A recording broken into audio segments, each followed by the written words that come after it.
40 κύματα απόψε θα περάσω, από τη χώρα των Ελλήνων θα διαβώ, μέχρι τον τρόν τα φιλόξενα τα τείχη, για σένα Ελένη το δικό μου μυστικό.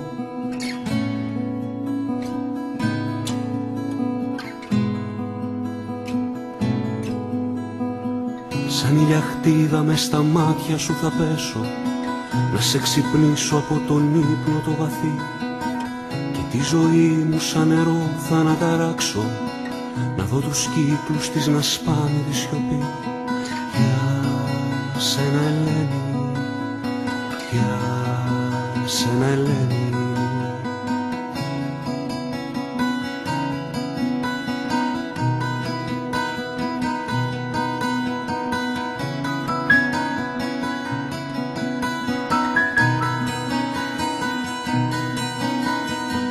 Μες στο εγώ μου τους πολέμους σας θα κλείσω, και θα χορέψω ένα ζευγέκικο βαρύ.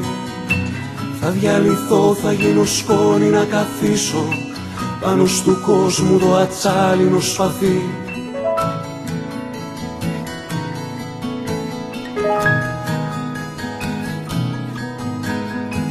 Και θα παντρέψω το μυαλό και την ψυχή μου, μήπως και μοιάσω έστω λίγο στο Θεό.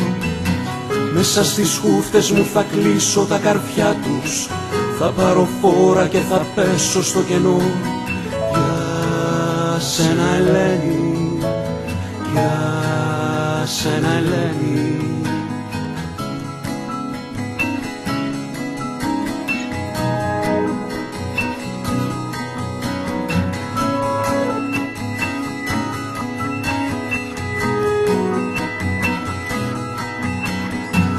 Εσύ Ελένη δεν ανήκει σε κανένα, ιδέα είσαι και τρελό κυνηγητό. Συγχώρα με που φεύγω νικημένος, μα ούτε σήμερα δεν βγήκες να σε δω.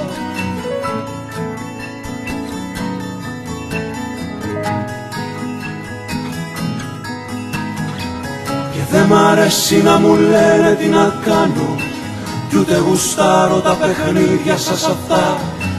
Γιατί Ελένη πίσω σου πια δεν κοιτάζεις, τώρα που φεύγουμε κι οι δυο μας στα νυχτά. Γιατί Ελένη, γιατί Ελένη.